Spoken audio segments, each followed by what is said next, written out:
Kawasaki's Broc Tickle. What's up, BT? How are you? Yeah, good. How are you? I'm good. Thank you for coming on tonight. I appreciate it. Hey, were you nervous at all? Like, you've done 8 million races, and you did the Glen Helen thing, but like sitting on the line at Redbud, are you nervous or parade lap or anything?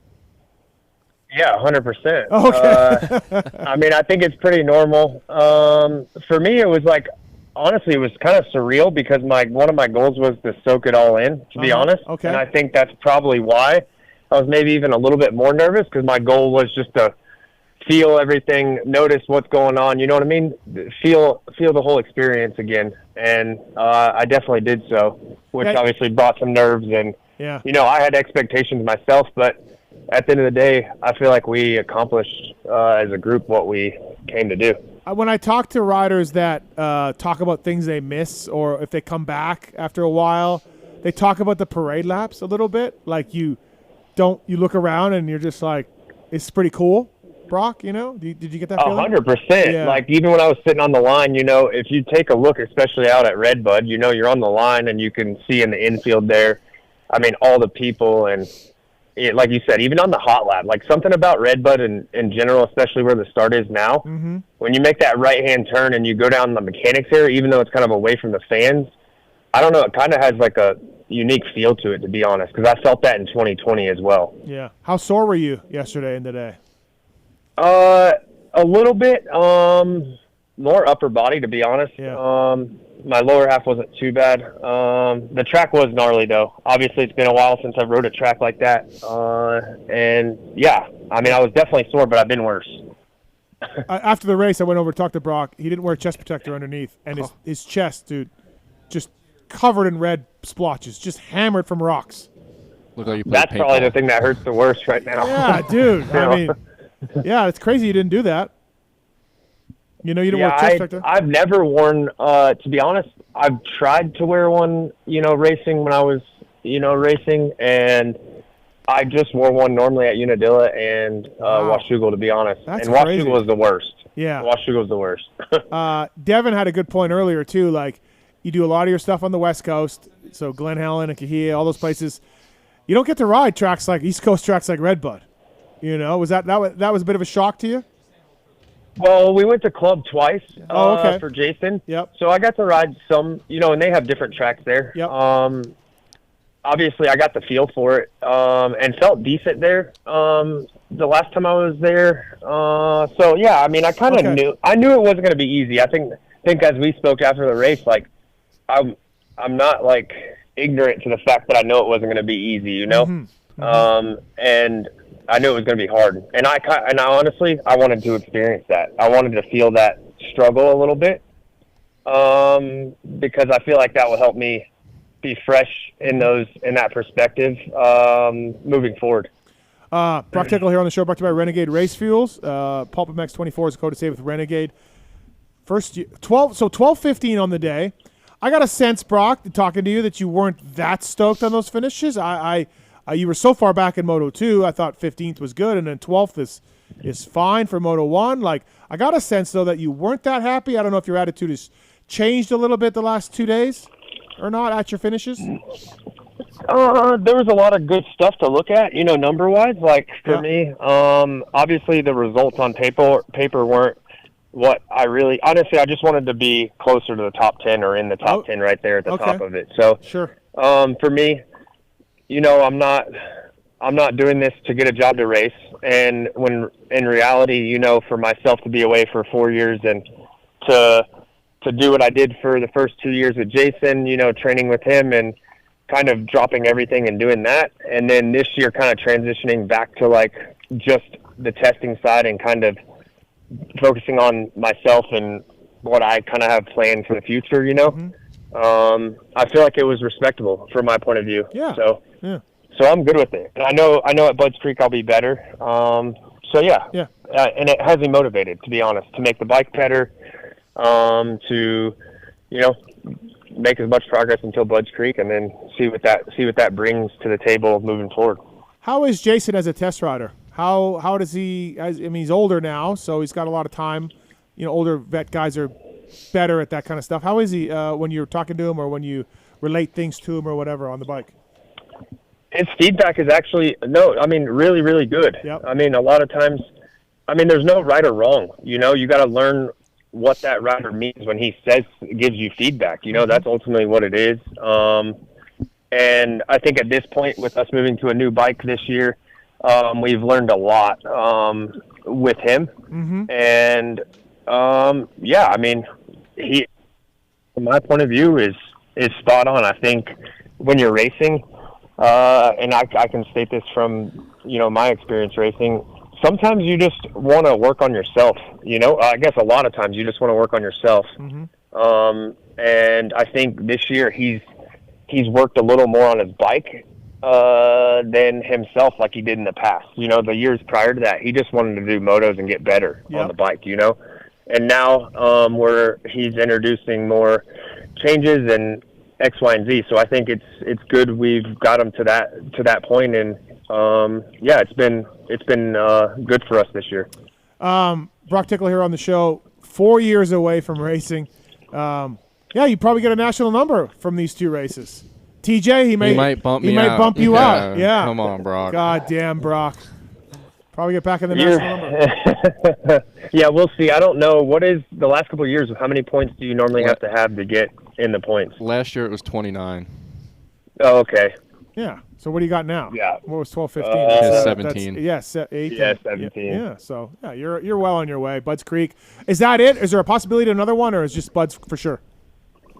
Budds for sure. I mean, honestly, I would like to do more. After the weekend, it kind of makes me feel like I want to race this weekend or race next weekend. But I want to stick to the plan because we have some stuff to work on with the bike. Yep. And we're going to work on some stuff this week for Jason, and then just keep on plugging away at some things here. And honestly, I'm motivated to get him on the podium, to be honest. I want to do anything we can to help him and see him back on the podium. And Budds Creek has been a good place for him, so I'll be racing that one. So hopefully by then we can do anything we can, and we show up and maybe you can get another win. Who knows? I feel like, Devin, you've been around Jason at club a little bit. Yeah. I feel like he's so hot and cold this year, Supercross and motocross. He's on, and he's podium in Supercross, or he's way off, or obviously the muddy tracks in Supercross he didn't do well. But to me, Anderson's been very inconsistent. Yeah, I don't see that at club really. Yeah, you see speed every day. Yeah. I'm just like, holy shit, I need to go a lot faster. Yeah. I don't really see it there, but it is cool to kind of like hear his side of things too, because sometimes you're watching a guy like that and you just think like, oh, they're just ripping, and you know they're not, they don't have anything going through their head like that, what they're doing wrong, and, right. Like talking about the softer tracks, he was saying when he was back home training New Mexico or something, or wherever, that it kind of became muscle memory, like because the track was harder, so he was just in the one line throughout the whole like his 20-minute motos that he would do, and he was kind of talking about like club, like it got him out of that where he was a bit uncomfortable, but it was helping him with the softer track. So Cowie's the one who told him or asked him to go to club, right? I think it was a Kawasaki thing. I don't know about Broc. I think it was a Kawasaki thing, right? Yeah, I think it was kind of a mutual thing from both sides. Jason always wanted to improve on the softer tracks, in the past, and that's the option that they went with, And to be honest, I haven't been to club in a while before this year, and wow, is that place unbelievable. Oh, I guess you would have been there a long time ago, huh? Well, honestly, I went there in 2007 when Zach owned it. And it was just literally a sand track in the trees. Yeah, it's a little different, dude, from the sand track in the trees. Yes. Yeah. Hey, how about the off-the-bike stuff? I know you were training Jason for a little while. He went over to troll training. I'm sure you still do bicycle rides with him. But I heard, like, I don't know lately, but I heard a year ago, like, yeah, you're just an animal off the dirt bike, training-wise. Yeah, I actually this year I actually hired a coach, like endurance coach. Oh, okay. And that started back in March. I just wanted to change it up and learn a little bit, to be honest. And I'm working hands-on with his name's Steven McGregor. Okay. He's done U.S. Olympic BMX training. He's done some hockey stuff, some triathlon, running, obviously, all the above. So, I started working with him in March, and I've always trained a lot. That's just always what I've done. Yep. And it's been cool, change of pace for me. So I'm learning, and my goal is to keep growing in that avenue. And I'd like to go back down that road again, to be honest. No, yeah, that'd be cool. Yeah, something different, right? How old are you now, by the way, if you don't mind me asking? 34. Hey, still young. Still young. Broc, when you, I guess, go back to riding, will you be on the East Coast or just doing all your riding on the West Coast still before Buds? I'll probably be here unless something comes up with the team and we go back to club. Yeah, I'll just be here. I gotcha. So.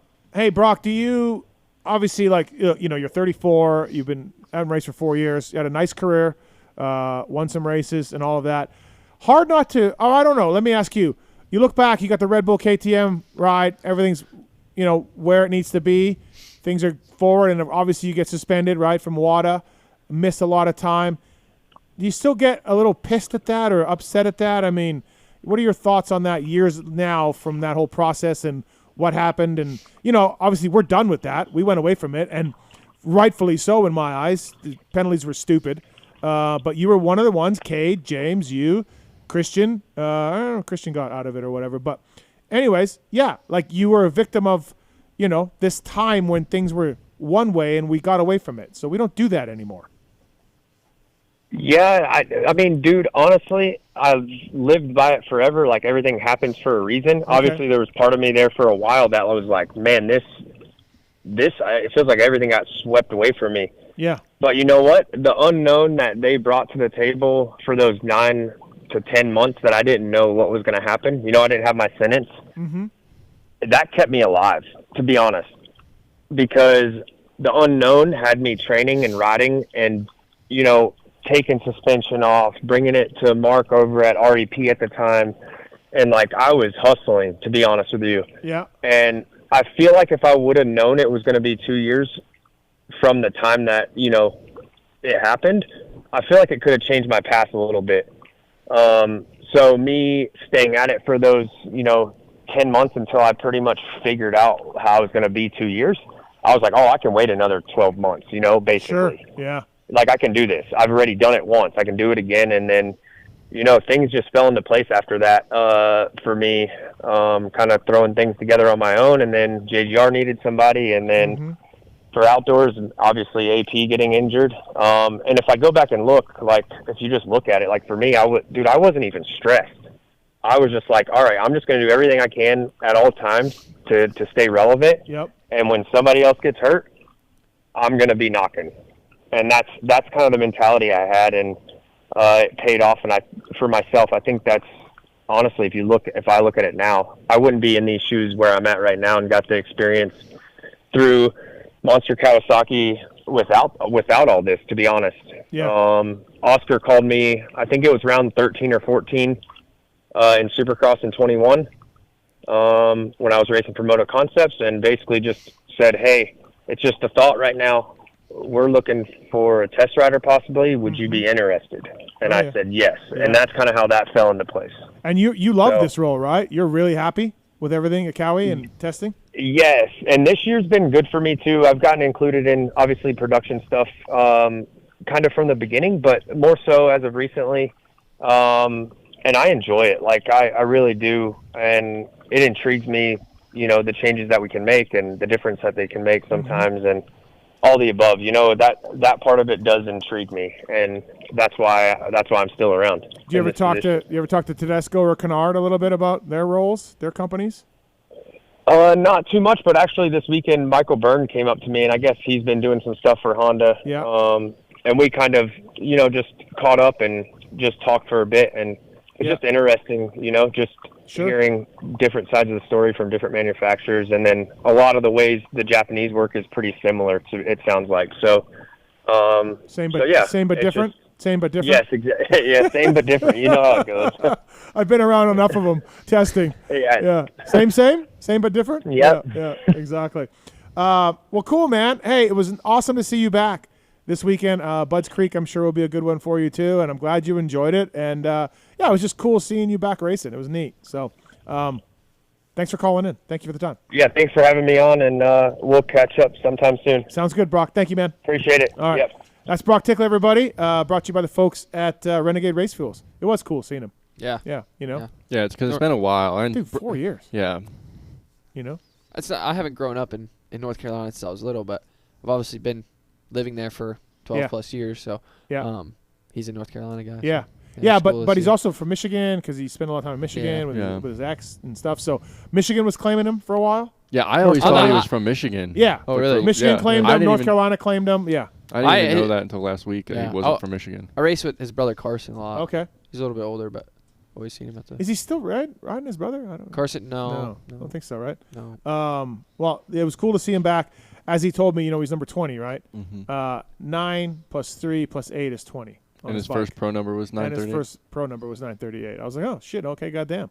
Who knew that?